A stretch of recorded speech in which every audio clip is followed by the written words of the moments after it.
أعوذ بالله من الشيطان الرجيم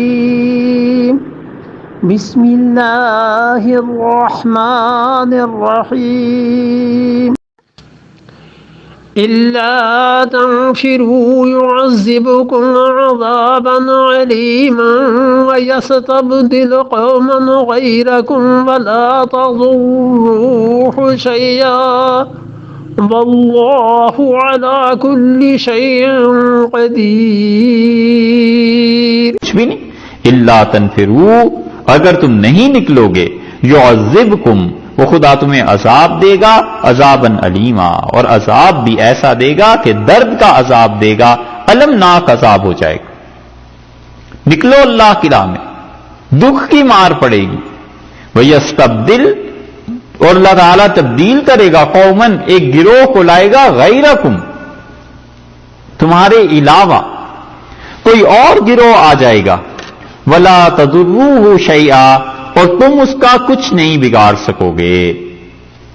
یہ ہو کی ضمیر جو ہے، مفسرین کہتے ہیں کہ یا تو یہ لوٹ رہی ہے اللہ کی طرف کہ اللہ ایک اور گروہ کو اس دنیا میں لے آئے گا اور اس کے ذریعے وہ اپنے دین کا کام کرا لے گا، جہاد ہو جائے گا اور تم اللہ کا کچھ نہیں بگاڑ سکتے. اور بعض کہتے ہیں اس کا مطلب یہ ہے کہ تم رسول اللہ صلی اللہ علیہ وسلم کے ساتھ نکلو. الا تنفروا، اور اگر تم نہیں نکلو گے تو یعذبکم عذابا علیما، اللہ تمہیں دکھ کی مار دے گا. ویستبدل قوما غیرکم، اور تمہارے علاوہ خدا کوئی اور گروہ پیدا کر دے گا اپنے نبی صلی اللہ علیہ وسلم کے لیے، وہ ان کے ساتھ نکلیں گے. ولا تضروہ شیئا، اور تم رسول اللہ صلی اللہ علیہ وسلم کا کچھ نہیں بگاڑ سکتے. تم حضرت صلی اللہ علیہ وسلم کو کوئی نقصان نہیں پہنچا سکتے.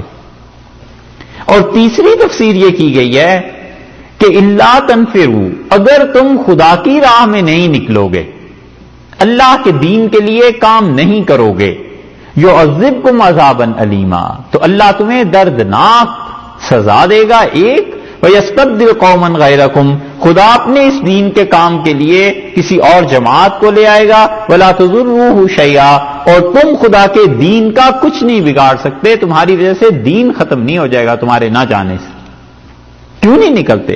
وَاللَّهُ عَلَى كُلِّ شَيْءٍ قَدِيرٌ، اور یاد رکھو اللہ ہر چیز پر قدرت رکھتا ہے، اسے پورا یہ اختیار ہے. جس پروردگار نے محض اپنے ارادے کے زور سے پوری دنیا پیدا کر دی، اس کے لیے کیا مشکل ہے کہ ایک اور گروہ لے آئے جو اس دین کے لیے کام کریں اور اللہ کی راہ میں نکلیں.